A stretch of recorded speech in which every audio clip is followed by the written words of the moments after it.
Hello and welcome to radiant academy. मैं अमूल चेपे आप सभी का स्वागत करता हूं रेडिएंट एकेडमी के इस नए एडिटोरियल एनालिसिस में। आज गणेश चतुर्थी है और हमारे प्यारे गणपति बाप्पा का आज आगमन हो रहा है, तो आप सबको गणेश चतुर्थी की शुभकामनाएं। जैसे कि हमारे यहाँ मान्यता है कि कोई भी शुभ काम करने से पहले श्री गणेश का नाम लेना चाहिए, तो आज का शुभ काम जो हम इतने दिनों से शुभ काम ये करते आ रहे हैं कि हमको एक वोकेबलरी बहुत अच्छे लेवल पे लेके जानी है इंग्लिश की, तो उसके आज के पर्व की शुरुआत हम श्री गणेश का नाम लेके करेंगे। ठीक है, चलो तो आज क्या है हमारे पास पहला word. The first word we have today is abdication. पहला वर्ड कौन सा है हमारे पास आज? एब्डिकेशन। एब्डिकेशन, एब्डिकेट करना मतलब किसी भी चीज का त्याग करना, है ना, किसी चीज को छोड़ देना, स्पेशली मुकुट को या तुम्हारे जो ताज होता है सर का, या तुम्हारा जो राज होता है उसको त्यागना, उसको कहते हैं एब्डिकेशन।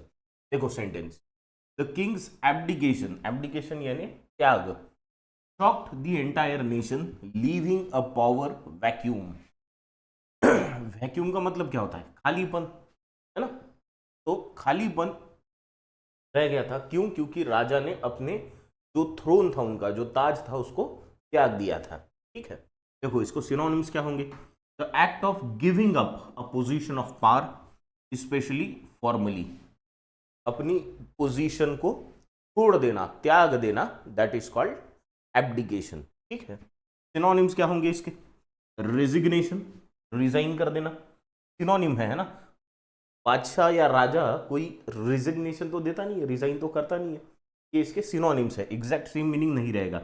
रिनंसिएशन, रिनंसिएशन का मतलब होता है त्याग, है ना, सारा चीज छोड़ छाड़ देना, दैट इज कॉल्ड रिनंसिएशन। इस त्याग से थोड़ा सा अलग है। देखो एब्डिकेशन में हम लोग यानी जो भी व्यक्ति है वो मुकुट को त्यागता है, अपने राज को, अपने पावर को त्यागता है। रिनंसिएशन में व्यक्ति उसके पास जो भी है उन सारी चीजों को त्याग देता है और एक संत के भूमिका में आ जाता है।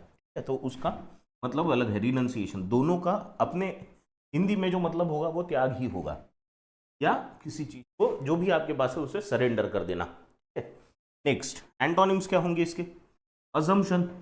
अब अजम्पशन का मतलब क्या होता है? किसी को अज्यूम करना, यानी अपने पास ले लेना। एब्डिकेशन का मतलब है त्याग देना, अजम्पशन का मतलब अपने पास लेना, शुरुआत करना। रिटेंशन, रखना अपने पास, या एक्सेप्टेंस, एक्सेप्टेंस का मतलब तो आपको मालूम है, किसी चीज को एक्सेप्ट करना मतलब अपने पास रखना, या किसी ने अपने को कुछ दिया तो हमने उसे स्वीकार करना, तो एक्सेप्टेंस का मतलब है स्वीकारना। समझ गया मतलब एब्डिकेशन का? इट इज त्यागना। चलिए नेक्स्ट वर्ड पे। Next word we have is afflicted. Afflicted, afflicted का मतलब होता है आघात होना, किसी चीज का आघात किसी पे होना, दैट इज अफ्लिक्शन। कुछ दिन पहले हमने इन्फ्लिक्टेड ये वर्ड देखा था, अगर आपको याद होगा तो। इन्फ्लिक्टेड ये वर्ड देखा था। इन्फ्लिक्टेड का मतलब क्या होता है? इन्फ्लिक्ट करना और अफ्लिक्ट करना, और अफ्लिक्टेड, ये दोनों देखो बहुत सिमिलर साउंड होने वाले वर्ड्स हैं, इन्फ्लिक्ट और अफ्लिक्ट। इन्फ्लिक्ट का मतलब है किसी पे आघात करना, तो इट इज रिलेटेड टू करना, है ना। और अफ्लिक्टेड का मतलब है किसी चीज का आघात होना, तो ये होने से रिलेटेड है। समझ गए? दोनों का मतलब आघात ही होता है, बस इन्फ्लिक्टेड का मतलब होता है आघात करना और अफ्लिक्टेड का मतलब होता है आघात होना। तो अगर वायरस ने आप पे अटैक किया तो हम बोलेंगे कि वायरस हैज इन्फ्लिक्टेड, ठीक है। और अगर आप पे अटैक हुआ है तो क्या बोलेंगे? You have been afflicted by the virus. समझ गया डिफरेंस? तो इन्फ्लिक्ट करने वाली चीज है और अफ्लिक्ट होने वाली चीज है। देखो सेंटेंस, ही वॉज अफ्लिक्टेड, देखो उस पे अफ्लिक्ट हुआ ऐसा मतलब है उसका, ठीक है। He was afflicted with a rare disease that left him bedridden for months, है ना, उसको यानी बेड रिडन रखा काफी महीनों के लिए। इस चीज ने, why? Because he was afflicted with a rare disease, afflict हुआ था रेयर डिजीज से, उससे रेयर डिजीज का आघात हुआ था। इसी को हम इन्फ्लिक्ट, यही सेंटेंस में इन्फ्लिक्ट भी यूज कर सकते थे, लेकिन कैसे? तो फिर हमको ये पहले लेना होता था, हम ऐसा बोलते थे a rare disease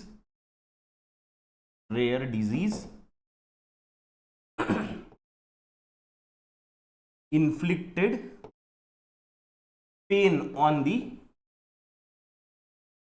a rare disease inflicted the pain, ऐसा बोल सकते थे। तो यहां पे रेयर डिसीज अगर हम पहले लेंगे तो बाद में फिर इन्फ्लिक्ट कर सकते हैं, और फिर इन्फ्लिक्टेड हिम ऐसा बोल सकते हैं, ठीक है।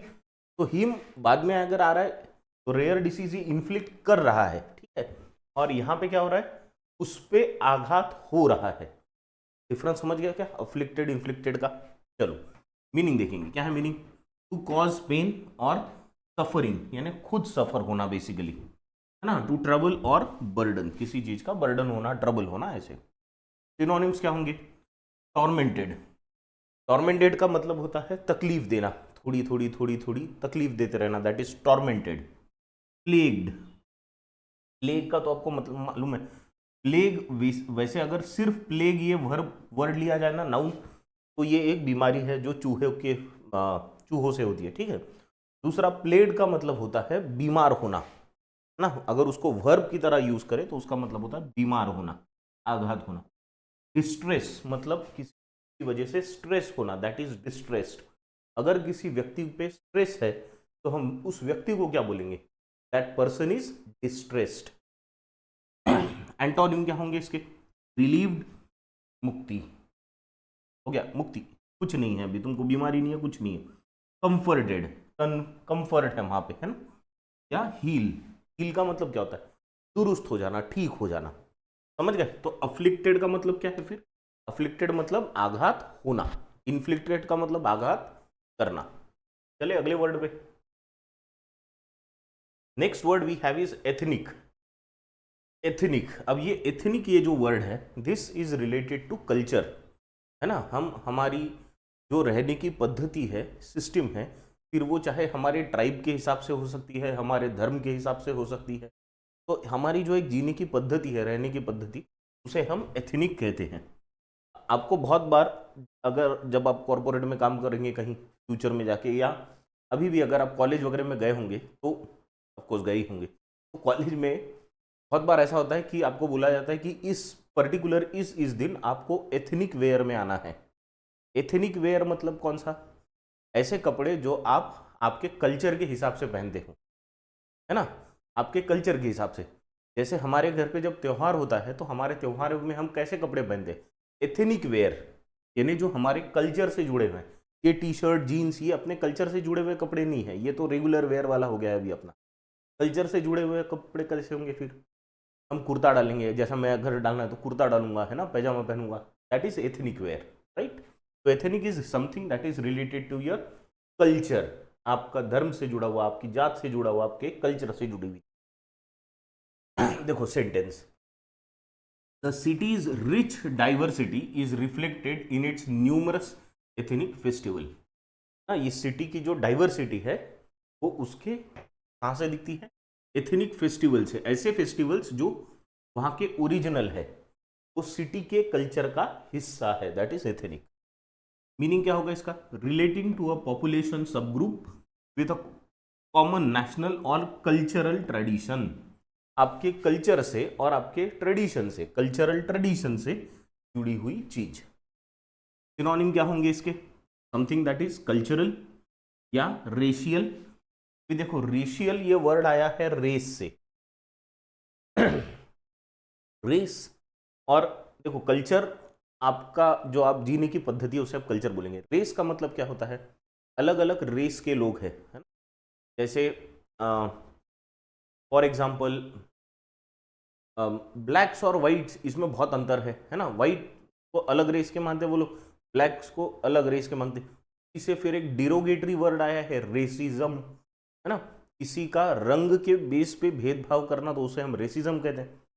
तो पर रेस ये वर्ड कोई गलत तो है नहीं ना, लोग अलग अलग रेस के हो सकते हैं। नेक्स्ट ट्राइबल, अपने ट्राइब से रिलेटेड है। बहुत सारे लोग अलग अलग ट्राइब से आए हुए हैं, तो वो ट्राइब का अपना एक जीने की अलग पद्धति थी, कपड़े, रहना सहना, ये सब अलग था, वो ट्राइबल हो गया। एंटोनिम क्या होंगे इसके? नॉन रेशियल या नॉन ट्राइबल, बहुत खास अलग वर्ड्स है नहीं। तो एथनिक का मतलब something that is related to culture.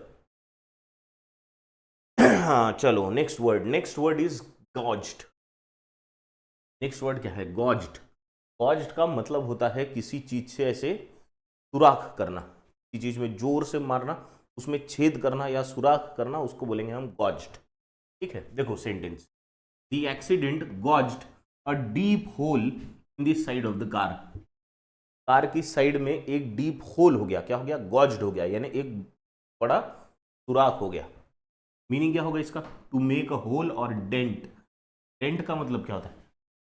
Dent मतलब गाड़ी का हिस्सा चपक जाना, है ना? तो वो चपक गया, ऐसे मुड़ गया, दैट इज कॉल्ड डेंट होना। ठीक है, या टू मेक अ होल, ये तो आपको पता ही, सुराख होना, है ना, ऑफन बाय फोर्स। सिनोनिम्स क्या होंगे इसके? स्कूप्ड यानी फिर से छेद करना। स्क्रैच, स्क्रैच का मतलब क्या है? गाड़ी पे स्क्रैच आ गई, पता है ना ये स्क्रैच। हाँ, हॉलोड, हॉलो का मतलब होता है किसी चीज को खोखला कर देना, यानी सुराख करना। फिर से एंटोनिम क्या होंगे इसके? स्मूथ, स्मूथ यानी जिस चीज पे सुराख हो गया है ना, कोई चीज है उस पे सुराख हो गया यहाँ पे, तो उसको प्लेन कर दिया आपने, तो ये स्मूथ हो गया ना? इस सुराख को मिटा दिया या फिर उसको फिल कर दिया, या उसको रिपेयर कर दिया, ठीक कर दिया, दुरुस्त कर दिया। समझ गए मतलब? तो गॉज्ड का मतलब बहुत सिंपल है, क्या? चीज में सुराख कर देना। चले अगले वर्ड पे। The next word we have is lacunae. एक वर्ड होता है लैक्यूना, लैक्यूना का प्लूरल है लैक्यूने। क्या होता है लैक्यूने? लैक्यूने की मतलब होती है कमियां। का क्या मतलब होता है? कमियां किसी चीज में, है ना? अगर कोई चीज आप कर रहे हो और उस चीज में गड़बड़ी है या कमी है, दोष है किसी चीज में, तो उसे हम लैक्यूना कहते हैं। हाँ, जैसे सेंटेंस देखो, the report had several lacunae. Report में क्या थी? बहुत सारी कमियां थी, बहुत सारे दोष थे। वो जो दोष थे उन्हें क्या कहेंगे हम? बहुत सारे लैक्यूने थे। Making it hard to understand the full picture, और इसलिए उससे पूरी पिक्चर या पूरी चीज समझ में नहीं आ रही थी, क्योंकि उसमें बहुत सारी कमियां थी। तो लैक्यूने का मतलब क्या होता है? कमियां। मीनिंग क्या होगा इसका? एन अनफिल्ड गैप और missing part often in a text और एन आर्गुमेंट। किसी आर्गुमेंट या टेक्स्ट में मिसिंग चीज, मिसिंग चीज को क्या बोलेंगे हम? कमी, है ना? कोई चीज पूरी नहीं है, उसमें अगर कमी है तो उसे क्या बोलेंगे? या दोष है उसमें, तो क्या बोलेंगे? हम बोलेंगे ये में लैक्यूना है, कमी है। सिनोनिम क्या होंगे इसके? गैप्स, ओमिशंस यानी जो चीज चाहिए थी उसको हटा दिया। ओमिशन वर्ड आया है ओमिट से, है ना? ओमिट, ओमिट कर दिया मतलब निकाल देना। वॉइड, वॉइड का मतलब होता है खालीपन। वैक्यूम का मतलब जो है ना, वही मतलब वॉइड का है। वॉइड मतलब ऐसी जगह जहां पे कुछ नहीं है, दैट इज वॉइड, खाली। नेक्स्ट एंटोनिम्स क्या होंगे फिर इसके? जहां पे गैप नहीं है, तो गैप नहीं है तो क्या होता है? वहां कंटिन्यूटी होती है, कंप्लीटनेस होती है, या फुलनेस होती है। समझ गया वर्ड लैक्यूने? बहुत सिंपल सा वर्ड है, अच्छा वर्ड है। लैक्यूने का मतलब कमी, किसी चीज में कमी। ठीक है, नेक्स्ट वर्ड इज डेरिलिक्शन। डेरिलिक्शन, डेरिलिक्शन अगर याद रखना है तो आप किसी डेरिलिक्ट बिल्डिंग के बारे में देख सोच सकते हो। डेरिलिक्ट बिल्डिंग, डेरिलिक्ट अपार्टमेंट, ऐसा अपार्टमेंट जो पड़ा हुआ है ना, खाली पड़ा हुआ अपार्टमेंट है, वो डेरिलिक्ट है। डेरिलिक्ट मतलब खंडहर जैसी सिचुएशन में, खंडहर है वो, की तरफ कोई ध्यान नहीं देता, neglected. Anything that is neglected is डेरिलिक्ट। तो किसी चीज को निग्लेक्ट करना यानी ध्यान नहीं देना, इसे क्या कहेंगे हम? डेरिलिक्शन कहेंगे। देखो sentence, his dereliction of duty resulted in serious consequences for the company. Consequences का मतलब क्या है? परिणाम। रिजल्ट, बहुत सीरियस परिणाम हो गए कंपनी पे, किस चीज के? उसने अपनी ड्यूटी का क्या किया? डेरिलिक्शन किया। डेरिलिक्शन किया मतलब निग्लेक्ट किया, ध्यान नहीं दिया। समझ गए? तो अगर आप आपका जो सबसे इंपॉर्टेंट काम है उसके प्रति अगर डेरिलिक्ट रहेंगे तो क्या होगा?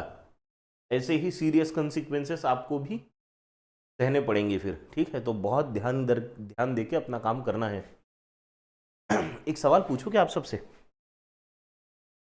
ये जो मैं आपको वर्ड्स बताता हूँ ये सिर्फ आप प्रवचन सुनते हो रोज या इसका तो लिखते भी हो मीनिंग्स, है ना। देखो यहाँ पे जो जो भी आपके स्लाइड्स पे यहाँ दिया हुआ है वो सारा इंग्लिश में है, लेकिन I try to tell you the words in Hindi also to make it easy for you to understand the word or the concept. So what I wish or what I think is that you should also note down the words in Hindi in your book. यानी अगली बार जब आप इसको revise करेंगे तो आपको आसानी होगी पढ़ने में, ठीक है। तो make sure you write those words also, ठीक है। चले अगले वर्ड पे। Next word we have is a velodrome. Velodrome, velodrome का मतलब होता है जो साइकिल चलाने की जो रिंग होती है ना उसे कहते हैं वेलोड्रोम। साइकिल रेस देखी है आपने, साइकिल रेस जो होती है ना वो ऐसे गोल सर्कल वाले रिंग में होती है, गोल गोल गोल गोल साइकिल चलाना पड़ता है तेजी, तो दैट इज कॉल्ड वेलोड्रोम, ठीक है। या सबसे बढ़िया उदाहरण अगर आपको वेलोड्रोम का देना है तो मौत का कुआं आपने देखा होगा। मौत का कुआं में क्या होता है, गाड़ियां ऐसी गोल गोल गोल गोल घुमाते ना, तो दैट इज कॉल्ड वेलोड्रोम, ठीक है ना, मौत का कुआं वाला। देखो sentence, the competition at the velodrome attracted cyclists from all over the world. दुनिया भर से साइक्लिस्ट वेलोड्रोम में क्या कंपटीशन के लिए आए थे, साइकिलिंग की कंपटीशन। देखो अब वेलोड्रोम ये नाम है, नाम का अपोजिट तो होगा नहीं, तो इसका एंटोनिम नहीं मिलना है, लेकिन इसके सिनोनिम्स हमको मिल सकते हैं। लेकिन मीनिंग देख लेंगे पहले। एन अरीना, अरीना का मतलब है कोई भी ऐसा एरिया जहां पे कंपटीशन होती है। Arena means an area where a competition takes place. An arena with a track for cycling races, तो एक ऐसी एरिया कंपटीशन की कि जहां पे साइकिलिंग के लिए जगह है, दैट इज वेलोड्रोम। सिनोनिम क्या होगा, साइकिल ट्रैक, रेसिंग एरिना, ठीक है। बहुत सिंपल से वर्ड्स है। वेलोड्रोम समझ गया फिर, तो ये बेसिकली एक जगह होती है जहां पे साइकिलिंग कॉम्पिटिशन होती है। चलो नेक्स्ट वर्ड पे जाएंगे। Next word is gnarly. देखो यहाँ पे जी का प्रोनाउंसिएशन नहीं होता, प्रोनाउंसिएशन इज नार्ली, है ना। अगर आप इंग्लिश एक्सेंट में बोलेंगे तो आर का भी प्रोनाउंसिएशन नहीं होता, नाली होता है सिर्फ। हमारे यहाँ नाली का मतलब ही अलग होता है, तो it is better that you से नार्ली, ठीक है। तो जी इज साइलेंट, नार्ली का प्रोनाउंसिएशन, ठीक। नार्ली का मतलब क्या होता है, ऐसी चीज जो बहुत रिस्की है ना, ऐसी चीज जिससे आपको धोखा हो सकता है, बहुत डेंजरस है, रिस्की है, रफ है बहुत, है ना, दैट इज कॉल्ड नार्ली। देखो सेंटेंस, द सर्फर्स, सर्फर्स पता है ना, सर्फर्स जो ऐसे लोग जो वेव्स पे सर्फ करते हैं, वेव्स पे सर्फिंग करना। अभी हमारी जो सर्फिंग की टीम है उसने पहली बार एशियन गेम्स के लिए क्वालिफाई किया। तो सर्फिंग का मतलब क्या होता है, वो लहरों पे जो सर्फ करते हैं ना, सर्फ बोर्ड लेके, दैट इज कॉल्ड सर्फिंग। तो surfers, surfers were excited to ride the gnarly waves after the storm. Storm आने के बाद क्या हुआ, जब स्टॉर्म आता है तो उसके बाद वेव्स बहुत रिस्की हो जाती है, बहुत टफ हो जाती है। तो सर्फर्स ने क्या किया, वो बहुत एक्साइटेड थे कि अब इतनी रिस्की टफ डेंजरस वेव्स पे उनको राइड करने को मिले। तो डेंजरस रिस्की टफ वेव्स को हम क्या बोलेंगे, नार्ली वेव्स। देखो मीनिंग क्या होगा इसका, डिफिकल्ट, डेंजरस और impressive, often used in a slang contest, ना एक स्लैंग की तरह यूज होने वाला वर्ड है, यानी बहुत करेक्ट गुड क्वालिटी इंग्लिश का हिस्सा नहीं है, लोकल लैंग्वेज में यूज होता है नार्ली। नार्ली का मतलब समथिंग डेंजरस और टफ, ठीक। सिनोनिम्स, रफ, टफ या intense, very difficult to do, something which is very difficult to do can be called as gnarly. Antonyms क्या होंगे इसकी, इजी, सिंपल या सेफ। क्लियर, यहां तक क्लियर है एकदम। नार्ली का मतलब समझ गया ना, रफ, रिस्की, टफ। चलो नेक्स्ट वर्ड पे जाएंगे। Next word we have is enmeshed. Enmesh, enmesh, mesh का मतलब क्या होता है, मेश का मतलब समझ गया तो एनमेश समझ जाएगा। मेश का मतलब होता है जाली। दिस इज अ मेश, जाली। अब ये जाली में अगर कुछ अटक गया तो वो एनमेश हो गया, समझ गए। तो एन का मतलब होता है जनरली उसमें, एन का मतलब इन से लिया गया वर्ड है बेसिकली, ऐसा समझो एन।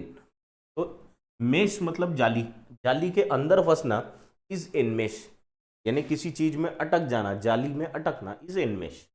देखो sentence, he became enmeshed in a series of complicated legal battles. वो कॉम्प्लिकेटेड लीगल बैटल्स में अटक गया था, है ना, ऐसा उनसे जूझ रहा था, वो अटक गया था, तो अटकना इज कॉल्ड एनमेश। देखो मीनिंग, टू एनटैंगल, यहां पे भी वर्ड क्या है, एन लगा है, टैंगल को, टैंगल मतलब वो बहुत सारी रस्सियों में आप फंस जाओगे तो उसको बोलेंगे हम टैंगल, है ना। एनटैंगल मतलब रस्सियों में फंस जाना। और कैच इन अ नेट और अ वेब, नेट जाली, वेब का मतलब जाला, जाली या जाले में फंसना, दैट इज एनमेश। ठीक है, सिनोनिम्स क्या होंगे, एनटैंगल, ट्रैप, ट्रैप मतलब पकड़ना, है ना, ट्रैप कर देना। इनस्नेयर, इनस्नेयर का मतलब भी वही होता है, फंसना किसी चीज, है ना, तो फंस जाना, दैट इज इनस्नेयर।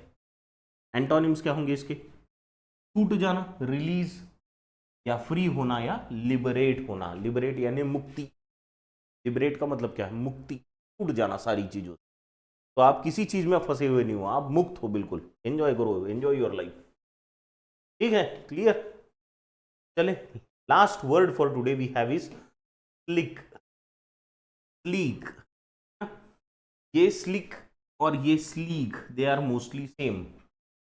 स्लिक का मतलब होता है बहुत ही कंसाइज, प्रिसाइज और स्मूथ, एफिशिएंट, बहुत अच्छी तरह से किया गया काम को हम स्लीक कहते हैं, है ना, जिसमें एफिशिएंसी भी अच्छी है, जिसमें स्मूथली किया गया है, गड़बड़ी नहीं है, शुरुआत से अंत तक बहुत अच्छे से काम हुआ है, तो उस काम को हम कहेंगे स्लीक काम हुआ है, बहुत अच्छा, बेहतरीन। ठीक, देखो sentence, the sleek presentation, sleek यानी बेहतरीन, of good quality, efficient, beautiful, smooth, impressed the audience but lacked substance, substance नहीं था उसमें, लीक था, यानी प्रेजेंटेशन बहुत अच्छा था लेकिन उसके अंदर का जो मैटर होना चाहिए था वो उतना खास नहीं था, ऐसा हो सकता है। मीनिंग क्या होगा इसका फिर, smooth and efficient but sometimes superficial और स्लिपरी, ऊपरी ऊपरी तौर पे बहुत अच्छा लगता है, दिखने में बहुत बढ़िया है, लेकिन उसमें अंदर जो क्वालिटी होनी चाहिए ना वो नहीं होती, तो उसे हम स्लीक कहते हैं। सिनोनिम्स, पॉलिश्ड, ग्लॉसी, ग्लॉसी का मतलब होता है चमकदार, चमक तो बहुत अच्छी है, अंदर जाके नहीं है कुछ, स्लीक, ठीक है।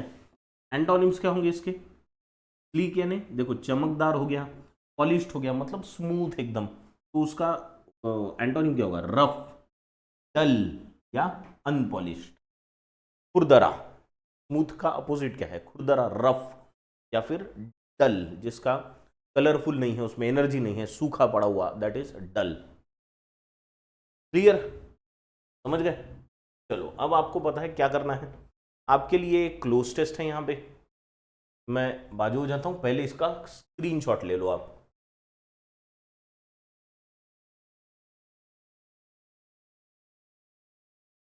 ठीक है, ले लिया। हाँ, अभी इस क्लोज टेस्ट में 10 ब्लैंक्स है, उसके लिए आपके पास ये 10 वर्ड्स है जो हमने अभी देखे, और इन्हीं 10 वर्ड से आपको ये 10 ब्लैंक्स फिल करनी है। आंसर्स कहाँ देना है, कमेंट बॉक्स में। ठीक, चलो चले अभी नेक्स्ट पार्ट पे। The next part we have is an editorial from the Hindu newspaper, और ये किस पे है, Maoist setback on the anti Naxalite operations this year. इस साल जो भी नक्सल विरोधी, नक्सलों के अगेंस्ट जो ऑपरेशंस हुए हैं उस पे ये एडिटोरियल है। पहले आप क्या करो, इसको पढ़ लो फर्स्ट पार्ट को, and then we will start discussion. ठीक है, पहले पढ़ लो इसको।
ठीक, पढ़ लिया, चलो good.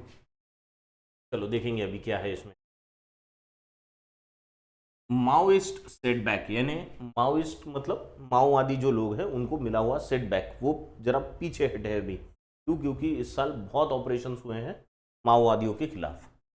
On the anti Naxalite operations this year, इस साल हुए एंटी नक्सलिस्ट ऑपरेशंस पे ये है। क्या दिया है देखो, विथ 159 माओइस्ट कैडर्स, कैडर्स का मतलब होता है जो उनके सोल्जर्स है, जो फुट सोल्जर्स है, जो उनकी तरफ से लड़ रहे हैं, माओवादियों की तरफ से लड़ रहे हैं, वो cadres having been killed in anti-Naxalite operations led by security forces in 2024। इतने लोगों की डेथ हुई है, 159 लोगों को मारा गया है, माओवादियों को मारा गया है। The year so far has been one of major setbacks to the long standing left wing extremist movement. हमारे देश में माओवाद ये लेफ्ट विंग एक्सट्रीमिस्ट मूवमेंट है और उससे बहुत नुकसान हमें हुआ है। तो और ये ऐसा नहीं है अभी का है, बहुत सालों से, यानी 40-50 सालों से ये चीज़ें चलती आ रही है, पर इसको बहुत बार ख़त्म करने की कोशिश भी हुई लेकिन हम सफल नहीं हुए। लेकिन पिछले साल से जो, पिछले 2-3 साल से जो एक्टिविटी सीरियसली शुरू है उसमें अभी इस साल ज़रा सफलता मिलती हुई दिख रही है, क्योंकि इस साल 159 159 माओवादियों को ख़त्म किया जा चुका है। After suffering major casualties in ambushes in April 2021 and April 2023, paramilitary and police forces are coordinating better and are firming up a no holds barred approach towards the militants। ये जो मिलिटेंट्स है, ऐसे लोग हैं जो आतंकवाद या दहशतवाद या माओवाद फैलाते हैं, उनके खिलाफ जो एक्शंस हुई है उसमें पहले क्या हुआ था 2021 में या 2023 में हमारी जो पैरामिलिट्री फोर्सेस है या पुलिस है, इनको एम्बुश में नुकसान हुआ था। एम्बुश मतलब झड़प, एम्बुश का मतलब क्या होता है, झड़प हुई थी पुलिस वालों के बीच में, पैरामिलिट्री फोर्सेस पुलिस वालों और माओवादियों के बीच में, या पैरामिलिट्री फोर्सेस और माओवादियों के बीच में, और उसमें पुलिस को और पैरामिलिट्री फोर्सेस को नुकसान हुआ था। ठीक है, पर इस साल जरा क्या लग रहा है, एक बेटर कोऑर्डिनेशन लग रहा है, कोऑर्डिनेटिंग बेटर। कौन कौन coordinating better? Paramilitary and police force, क्योंकि इन दोनों का टारगेट वही है, माओवादी। तो इन दोनों माओवादियों को खत्म करने के लिए इनका कोऑर्डिनेशन होना बहुत जरूरी है, क्योंकि पुलिस लोकल लेवल पे काम करती है, सालों से उसी एरिया में काम कर रही होती है। पैरामिलिट्री फोर्सेस के जवान स्पेशल टास्क के लिए आते हैं, लेकिन वो बहुत कम दिनों के लिए वहां रहते हैं, तो इसलिए पुलिस और पैरामिलिट्री के बीच में कोऑर्डिनेशन होना बहुत ज़रूरी है। और फिर इस साल कौन सा अप्रोच लिया है? No holds barred approach. No holds barred मतलब बिल्कुल पीछे नहीं हटना है, पूरी ताकत से आगे बढ़ना है, that is called no holds barred, है ना। कुछ नहीं रोकना है, पूरी ताकत से अटैक करना है, that is called no holds barred approach. सारे संसाधन, सारी चीजें जो भी आपके पास है, साम दाम दंड भेद, सब यूज करना है, that is called no holds barred. ठीक है, अप्रोच टूवर्ड्स द मिलिटेंट्स, इन जो दहशतवादी आतंकवादी माओवादियों के खिलाफ यूज करना है। This has resulted in the Maoists experiencing a blow after blow, और इसकी वजह से माओवादियों को मुक्के पे मुक्का पड़ते जा रहा है, blow after blow, in what is perhaps their only remaining bastion, south Chhattisgarh. South Chhattisgarh में उनका बहुत नुकसान इस साल हुआ है, क्योंकि उनको ब्लो पे ब्लो पड़ता जा रहा है। और ये जो साउथ छत्तीसगढ़ है, ये उनका अभी एक आखिरी मेजर बड़ा रीजन बचा हुआ है। बैस्शन का मतलब होता है किला, गढ़, है ना। अब आखिरी गढ़ जो उनका बचा है वो है south Chhattisgarh. Even though they retain presence in other forested districts in Jharkhand, Bihar, Odisha and Maharashtra, है ना। एक मेजर जो एरिया है माओवादियों का, वो बिहार का कुछ भाग, बिहार का कुछ हिस्सा है, फिर झारखंड का है, उड़ीसा का है ना, आंध्रा का हुआ करता था, तेलंगाना का कुछ पार्ट हुआ करता था, तेलंगाना का नहीं, आंध्रा का हुआ करता था। तो आंध्रा, उड़ीसा, उधर झारखंड, महाराष्ट्र का गढ़चिरौली और चंद्रपुर से उधर का जो फॉरेस्टेड एरिया है वो, ये सारा एरिया होता था, और साउथ छत्तीसगढ़ ये मेजर एरिया होता था। लेकिन अब ये सारे एरिया से वो घटते घटते घटते अब कौन से एरिया में सिकुड़ के रह गए, अब एरिया जो बचा है वो बचा है सिर्फ साउथ छत्तीसगढ़। हालांकि उनका कुछ प्रेजेंस बाकी भी फॉरेस्टेड डिस्ट्रिक्ट्स में है, कुछ छोटे छोटे नंबर्स में अब वो बाकी डिस्ट्रिक्ट में बचे हैं, कुछ डिस्ट्रिक्ट्स में कहाँ पे, झारखंड, बिहार, उड़ीसा या महाराष्ट्र में वो अभी बचे हैं। The success in taking on the Maoist is also a consequence of the weakening base of support for the insurgents, as intelligence is a vital component of the operations। एक मेजर रीजन क्या रहा है, consequence यानी एक उसके पीछे का कारण क्या रहा है, यहाँ पे कॉन्सिक्वेंस का मतलब होता है परिणाम, है ना। तो ये जो परिणाम मिला है वो किस वजह से मिला है कि उनके लिए जो बेस है ना वो वीकन हुआ है। बेस यानी जो सपोर्ट होता है, लोकल लोगों का जो सपोर्ट होता है वो अभी धीरे धीरे कम होते जा रहा है, क्योंकि लोकल लोगों को ये ध्यान में आ रहा है कि सरकार के साथ रहना, पॉलिटिकल, हिंदुस्तान की पॉलिटिकल सिस्टम में हिस्सा लेना ये ज़्यादा इंपॉर्टेंट है, इससे उनकी ज़िंदगी में सुधार होगा, ना कि माओवादियों के साथ जाने से। इसलिए लोकल जो उनका बेस है, जो सपोर्ट है, लोकल सपोर्ट, वो कम होते जा रहा है फॉर द इंसर्जेंट्स। अब इंसर्जेंट्स का मतलब होता है रिबेल, प्रोटेस्टर्स, जो हमने देखा था, ये वर्ड इंसर्जेंट्स देखा है, तो ये रिबेल करने वाले लोग हैं, सरकार के अगेंस्ट जाने वाले लोग हैं, कोई भी सरकार हो, है ना। ये हमारा जो सरकारी तंत्र है इसके अपोजिशन में काम कर रहे हैं, तो उसको हम बोलेंगे इंसर्जेंट्स। और दूसरा क्या हुआ है, intelligence is a vital component of the operations. Intelligence बहुत अच्छी क्वालिटी का अभी आने लगा है। पहले क्या होता था, हमारे इंटेलिजेंस का फेलियर होता था। हमने ये जो देखा था ना 2021 2023 में, हम एम्बुश में हमारे जवानों की, हमारे जवान शहीद हुए थे, उसका कारण क्या था कि हमारा इंटेलिजेंस का फेलियर था। अब हम अब हमें बेटर इंटेलिजेंस इनपुट्स मिल रहे हैं और उसकी वजह से हम अच्छा कर पा रहे हैं। This should not come up, this should not come as any surprise, और ये कोई बहुत बड़ा सरप्राइज नहीं है अभी। Notwithstanding grievances against the Indian state among the tribals. Notwithstanding का मतलब क्या होता है, in spite of. Notwithstanding मतलब इन स्पाइट ऑफ, ये होने के बावजूद, क्या होने के बावजूद, ग्रीवेंसेस। ग्रीवेंसेस का मतलब होता है कंप्लेंट्स, ग्रीवेंसेस मतलब कंप्लेंट्स। तो इसके बावजूद, किसके बावजूद, कंप्लेंट्स होने के बावजूद, किसके अगेंस्ट कंप्लेंट्स है, against the Indian state. Indian state यानी हमारी जो सरकारें हैं उनके खिलाफ कुछ कंप्लेंट्स है, उसके बावजूद, है ना। किसको कंप्लेंट्स है, ट्राइबल्स को। ट्राइबल्स कहाँ रहते हैं, जंगलों में। हमारी सरकारें जंगलों में अच्छी तरह से सेवाएं अभी तक नहीं दे सकती थी, या दे सकती नहीं थी, देती नहीं थी, है ना। हम सिर्फ शहरों की सरकारें बन के रह गए थे। अभी कहाँ हम जंगलों में, दूर दराज के इलाकों में भी लोगों को सेवाएं सुविधाएं देने पहुंचे हैं। तो जब उनको सरकारी सुविधाएं सेवाएं मिलेंगी तो अब वो माओवादियों का सपोर्ट करना बंद कर देंगे, ट्राइबल्स। ठीक है, तो अभी तक सेवाएं और सुविधाएं वहां तक पहुंची नहीं थी, तो वो सरकारों के अगेंस्ट काम करते थे। फिर भी अभी भी कंप्लेंट्स है, तो ये कंप्लेंट्स होने के बावजूद, इसको ट्राइबल्स को कंप्लेंट होने के बावजूद, one of India's most forested and underdeveloped regions, there were always going to be fewer takers for the idea of a protracted war as espoused by the Maoist. यहाँ पे क्या कह रहे हैं ऑथर कि भले ही ये कंप्लेंट्स ट्राइबल्स को सरकारों के अगेंस्ट थी कि हमारे पास सेवाएं सुविधाएं ये पहुंची नहीं, ये होने के बावजूद भी जो माओवादियों का कहना था कि ये सरकारी तंत्र ही आपके लिए किसी काम का नहीं है, इसे लेने वाले बहुत कम लोग थे। There were very few takers. Few takers का मतलब होता है इसे मानने वाले ट्राइबल्स में भी बहुत कम लोग अभी बचे हैं, क्योंकि अब उन्हें यह ध्यान में आ गया है कि ये जो प्रोट्रैक्टेड वॉर है, प्रोट्रैक्टेड मतलब कोई चीज जो लंबी खिंची हुई है ना, प्रोलॉन्ग से बना है प्रोट्रैक्टेड, है ना। तो प्रोट्रैक्टेड मतलब लंबा खिंचा हुआ जो वॉर है, जिसको माओवादियों का सपोर्ट है, एस्पाउस्ड मतलब माओवादियों ने सपोर्ट किया हुआ, अब उस पे उनका विश्वास उतना ज्यादा नहीं है। उन्हें लगता है नहीं, सरकार के साथ जाना इज बेटर ऑप्शन, जो हिंदुस्तान की सरकारी तंत्र है उसके साथ जाना इज बेटर। समझ गए, सिस्टम समझ गया क्या है। चलो now go through the second part quickly, इसे पढ़ लो जल्दी से।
चलो पढ़ा, पढ़ लिया।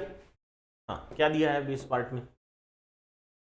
The insurgency and the counter operations have taken a huge toll on tribal population, bringing in more fatigue for them. क्या बोल रहे हैं यहाँ पे? ये जो इंसर्जेंसी हुई है, इंसर्जेंसी यानी माओवादियों की तरफ से जो प्रोटेस्ट हुआ है, रिबेल हुआ है, जो दहशतवाद आतंकवाद फैला गया है वो, और उसके अगेंस्ट जो काउंटर ऑपरेशन हुए पुलिस के, है ना, have taken a huge toll. इसका खामियाजा किसको भुगतना पड़ा है? ट्राइबल पॉपुलेशन को भुगतना पड़ा है ना। जो ट्राइबल पॉपुलेशन है उनको सबसे ज्यादा नुकसान हुआ है। माओवादी अपने एजेंडा पे चल रहे हैं, सरकारें अपने एजेंडा पे चल रही है इनको खत्म करने के, बीच में कौन पीस रहे? ट्राइबल पॉपुलेशन, है ना। तो इसकी वजह से bringing in more fatigue, fatigue का मतलब है थक जाना। तो अब ट्राइबल पॉपुलेशन थक गई है इनकी वजह से, ये कह रहे हैं यार क्या आप दोनों का झगड़ा है, हम बीच में फंस रहे हैं। That most of the dead among the Maoist cadres are tribal youth points to the tragedy that has befallen on India's poorest states. और ये जो डेथ्स हुई है, 159 डेथ्स की बात हम इस साल कर रहे हैं, या इससे पहले जो भी माओवादियों में डेथ्स हुई है, ये सारे इंडियन ही बच्चे थे ना, लोग तो इंडियन ही थे, और वो भी उसी एरिया के ट्राइबल पॉपुलेशन से आए हुए थे, जो कोई बाहर देश से तो आए हुए लोग नहीं थे। तो हमारे ही देश के लोग हैं, लेकिन हमारे ही सरकारी तंत्र के खिलाफ हमने जो एक व्यवस्था बनाई है उसके खिलाफ काम कर रहे थे। तो ये ऑपरेशंस और काउंटर ऑपरेशंस में इनकी ही जानी जा रही थी, और नुकसान खामियाजा किसको भुगतना पड़ा? वहां के ट्राइबल पॉपुलेशन को। तो ट्राइबल यूथ, ये जो माओइस्ट कैडर्स की जो डेथ हुई है, सबसे ज्यादा जो डेड है वो ट्राइबल यूथ ही थे, और इसकी वजह से ये जो ट्रेजेडी है वो उन पे बी फॉलन हुई है। बी फॉलन मतलब किसी पे आ गुजरना, आ बनना किसी चीज, that is called befallen. Fallen का मतलब गिरना, आके गिरना। तो उन पे ये ट्रेजेडी आके गिरी है, और ये ऐसे स्टेट्स में जो भारत के सबसे पुअरेस्ट स्टेट्स में आते, छत्तीसगढ़ हो गया, उड़ीसा हो गया, ये पुअरेस्ट स्टेट्स में आने वाले स्टेट्स हैं। The no holds barred approach, no holds barred का मतलब पहले बता चुका हूं आपको, है ना, साम दाम दंड भेद वाला अप्रोच सब यूज करो। Approach of what the Chhattisgarh government calls operation प्रहार, छत्तीसगढ़ गवर्नमेंट इसको क्या कहती है? ऑपरेशन प्रहार। Might have succeeded in eliminating scores of Maoist cadres, affected surrenders and arrest, but it has also targeted peaceful activists fighting for the tribal rights. यहां पे author क्या कह रहे हैं कि ये जो ऑपरेशन प्रहार छत्तीसगढ़ की सरकार ने लॉन्च किया है, इसकी वजह से कुछ चीजें तो हुई है, जैसे eliminating scores of Maoist. Scores मतलब, स्कोर्स का मतलब क्या है? यहाँ पे बहुत सारे माओइस्ट का खात्मा हुआ है, बहुत सारे माओवादियों ने सरेंडर किया है, और काफी सारे लोगों का अरेस्ट भी हुआ है। लेकिन बट और क्या हुआ है? It has also targeted peaceful activist fighting for the tribals. इसमें कुछ ऐसे भी लोग फंसे हैं कि जो ट्राइबल राइट्स के लिए के मांग कर रहे थे, वो पीसफुल प्रोटेस्टर्स थे, वो भी इसमें पीसते जा रहे हैं। Civil society organisations have complained that the attacks on Maoists have coincided with repression against activists and tribals. और ऐसे कुछ ऑर्गेनाइजेशंस हैं जो कह रहे हैं कि आपको माओवादियों के अगेंस्ट एक्शन लेना है, लो, लेकिन क्या हो रहा है कि इसमें ट्राइबल्स फंस रहे हैं, है ना। ऐसे भी कुछ एक्टिविस्ट के खिलाफ एक्शंस हो रही हैं कि जो ट्राइबल के राइट्स के लिए फाइट कर रहे हैं, लेकिन वो भी माओवादी है ऐसा समझ के उनके भी अगेंस्ट एक्शन ली जा रही है। तो इन सारी चीज़ों से सरकारें बचे, ऐसा यहाँ पे कहा जा रहा है। Chhattisgarh and the union home ministry, देखो यहाँ पे दो चीज़ों का नाम है, दो गवर्नमेंट्स का, एक तो छत्तीसगढ़ का, दूसरा है यूनियन होम मिनिस्ट्री। ये दोनों मिलकर ऑपरेशन चला रहे हैं। छत्तीसगढ़ सरकार स्टेट में ऑपरेशन चला रही है, यूनियन होम मिनिस्ट्री तो पूरे रीजन में। होम मिनिस्ट्री के अंडर ही पैरामिलिट्री फोर्स आती है, आप ये ध्यान में रखो, और पुलिस फोर्स जो आती है वो छत्तीसगढ़ सरकार के अंदर आती है, ठीक। हाँ,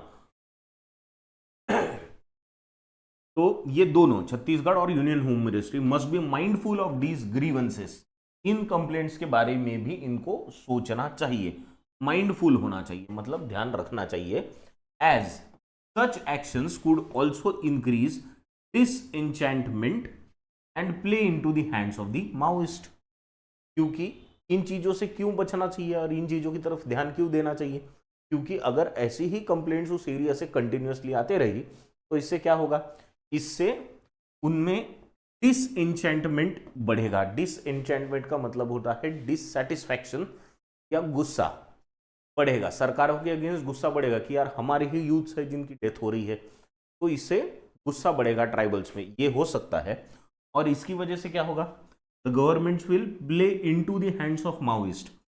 प्ले इनटू द हैंड्स का मतलब होता है दुश्मन के बेनिफिट के लिए काम करना, है ना, गलती से, वो भी गलती से, यानी अब आपका आपका जो ऑब्जेक्टिव है वो अच्छा है, क्लियर है, लेकिन आप कुछ गलतियां ऐसे कर रहे हो जिसकी वजह से आपके दुश्मन को बेनिफिट हो रहा है। तो इसलिए इन चीज़ों का ध्यान रखना पड़ेगा सरकारों को कि वो जब माओवादियों का खात्मा करे तो पीसफुल प्रोटेस्टर्स का या ट्राइबल्स को नुकसान ना हो, इसका जरा ध्यान रखे, ये ऑथर कह रहे हैं। लेकिन इतने बड़े ऑपरेशंस में ये सारी चीज़ें होने के चांसेस बहुत रहते हैं, तो ये भी हमको समझना पड़ेगा। That streams of Maoist naxalite currents have lasted for more than 5 decades. 5 decades, 5 दशकों से ये मुद्दा चल रहा है। 5 दशकों में सरकारों ने क्यों इतने प्रयास पहले नहीं किए थे, ये भी एक सवाल उठता है। shows that left extremism is still resilient in regions where governance by the Indian state is either absent or seen as detrimental to the marginalized sections। 5 दशकों से ये माओवाद का मुद्दा कुछ रीजन्स में हिंदुस्तान के चल रहा है, और ये जो चल रहा है ये इससे क्या पता चलता है कि ये रेजिलियंट है। रेजिलियंट यानी जल्दी खत्म होने वालों में से नहीं है, ये टिक के रहेंगे, ऐसे लोग हैं तो ये किसी ना किसी फॉर्म में तो टिके रहेंगे। तो ये एक बड़ी चिंता का विषय है सरकार के लिए। दूसरा, ये उस एरिया में ज़्यादा पनपेंगे जहाँ पे भारत की जो सरकार है, इंडियन स्टेट, वो एक तो एब्सेंट है, मतलब वो वहाँ पे नहीं पहुँची नहीं इन द सेंस वो वहाँ पे सेवाएं सुविधाएं नहीं दे रही है, या दे तो रही है लेकिन वहाँ के लोगों की सोच ऐसी है कि सरकारों के साथ रहना हमारे लिए नुकसानदायक है, डेट्रीमेंटल है। डेट्रीमेंटल का मतलब होता है नुकसानदायक, है ना, जिससे हमारी सिचुएशन बद से बदतर होगी। तो बद से बदतर होना मतलब डेट्रीमेंटल होना। तो ऐसे रीजन्स में ये माओवाद पनपेगा, नक्सलवाद वहां पे पनपेगा, है ना। तो ये चीज सेकंड पार्ट में दी है। आखिरी पार्ट बहुत छोटा सा है, बहुत जल्दी पढ़ लो इसको, फिर हम बात करेंगे इस पे।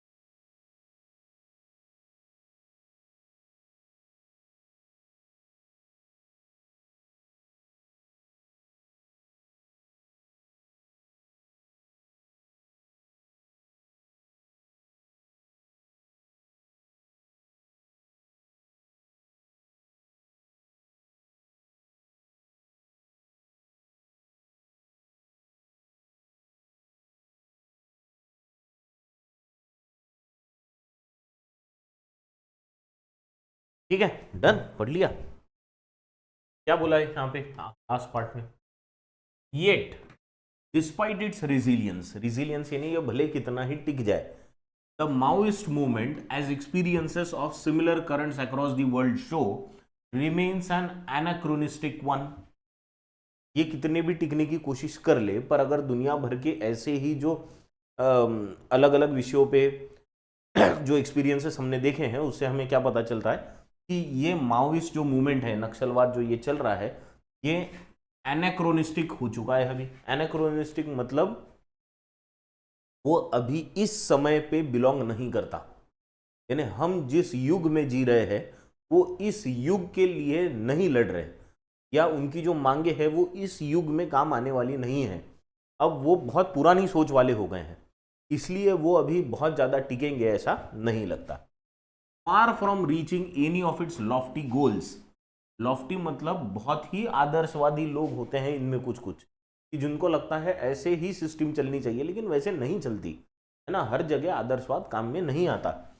जो इनके बहुत लॉफ्टी गोल्स है ना, वो पूरे नहीं हो सकते। The Indian Maoist movement has only brought misery for those whom the insurgents claim to fight for। इनका इतना कुछ कुछ केस में आदर्शवाद जागरूक होता है कि इनको लगता है सारी सिस्टम इनके हिसाब से चलनी चाहिए, और इनका कहना है कि ये ट्राइबल्स के लिए फाइट कर रहे हैं। एक्चुअली इनकी फाइट की वजह से सबसे ज्यादा अगर नुकसान किसी का हुआ है तो वो ट्राइबल्स का ही हुआ है ना। The earlier they realise the futility of their ideology and work towards using spaces in the Indian democratic system to articulate concerns, the better it would be for the tribals who are caught in the never-ending crossfire between security forces and the Maoists. तो जितना जल्दी ये समझेंगे, है ना, the earlier they realize the futility of their ideology, कि इनकी जो सोच है, इनकी जो आइडियोलॉजी है, इनकी जो विचारक, इनके जो विचार है वो अभी फ्यूटाइल हो चुके हैं। फ्यूटाइल या फ्यूटिलिटी का मतलब होता है व्यर्थ, वेस्ट हो चुके हैं। अभी ये इस युग को बिलोंग नहीं करते, है ना, तो वो अभी वेस्ट हो रहे हैं, व्यर्थ है। एंड और क्या करना चाहिए उन्होंने, work towards using spaces in the Indian democratic system. हमारी जो डेमोक्रेटिक सिस्टम है हिंदुस्तान की, उसका वो उन्होंने हिस्सा बनना चाहिए, और उन्हें जो प्रॉब्लम्स है, जो कंसर्न्स है, वो डेमोक्रेटिक तरीके से लोगों के सामने रखने चाहिए, लोगों को समझाने चाहिए। आर्टिकुलेट का मतलब क्या है, समझाना। आप अपनी बात मनवाने के लिए डेमोक्रेटिक सिस्टम में तो भी अपनी बात मनवाने के लिए हिंसा का या बंदूक का सहारा नहीं ले सकते। आपको अपनी बात मनवाने के लिए हमारी जो डेमोक्रेटिक सिस्टम है उसका सहारा लेना पड़ेगा। तो वो जितना जल्दी लेंगे उतना अच्छा है। किसके लिए अच्छा है, it would be better for the tribals, उतना ही अच्छा वो ट्राइबल्स के लिए होगा। क्यों, क्योंकि वही लोग हैं जो इसके बीच में फंसे हैं। They are caught in the never ending crossfire. Crossfire मतलब दोनों तरीके से बंदूकें तनी हुई हैं, और ये जो क्रॉस फायर हो रहा है उसके बीच में ट्राइबल्स फंसे हुए हैं। क्रॉस फायर किसकी तरफ से, सिक्योरिटी फोर्सेस की तरफ से, यानी पुलिस और पैरामिलिट्री, और दूसरे टाइप माओइस्ट की तरफ से। तो इनमें वो ट्राइबल्स फंसे। ठीक है, समझ गया। ये मेरे नहीं, ये जो सारे व्यूज है वो ऑथर के हैं। ठीक, चलो अभी हमको क्या करना है, इसी के बेसिस पे कुछ क्वेश्चन है आपके लिए। पहला क्वेश्चन है, which of the following reason is considered as the final bastion of the Naxalite movement. अब उनका आखिरी गढ़ क्या बचा है वो आपको बताना है। Which of the following has resulted in the weakening of the left wing extremism. नीचे जो ऑप्शंस दिए हैं इनमें से कौन सी चीज की वजह से लेफ्ट विंग एक्सट्रीमिज्म जरा वीक होता हुआ दिख रहा है। तीसरा है, प्रोट्रैक्टेड, ये जो वर्ड है इसका मतलब क्या है, इसका नियरली सेम मीनिंग वाला वर्ड कौन सा है। नेक्स्ट क्वेश्चन है कि एक फ्रेज दी है आपको, play into the hands of, ये play into the hands of someone, ये फ्रेज का मतलब क्या है ये आपको बताना है। और आखिरी क्वेश्चन है, what does the government of Chhattisgarh call the operation that it runs against left wing extremism. तो छत्तीसगढ़ अपने ऑपरेशन को क्या, किस नाम से पुकारती है। तो ये है आपके लिए क्वेश्चंस। ठीक, तो आई होप आज का ये क्लास पूरी तरह आपको समझ गया होगा। एक इंटरेस्टिंग नया टॉपिक था आज पढ़ने के लिए। आंसर्स क्लोज टेस्ट के भी और इस एडिटोरियल के पे पूछे गए सवालों के भी कमेंट बॉक्स में देने हैं। यहीं रुकेंगे फिर आज। Thank you very much.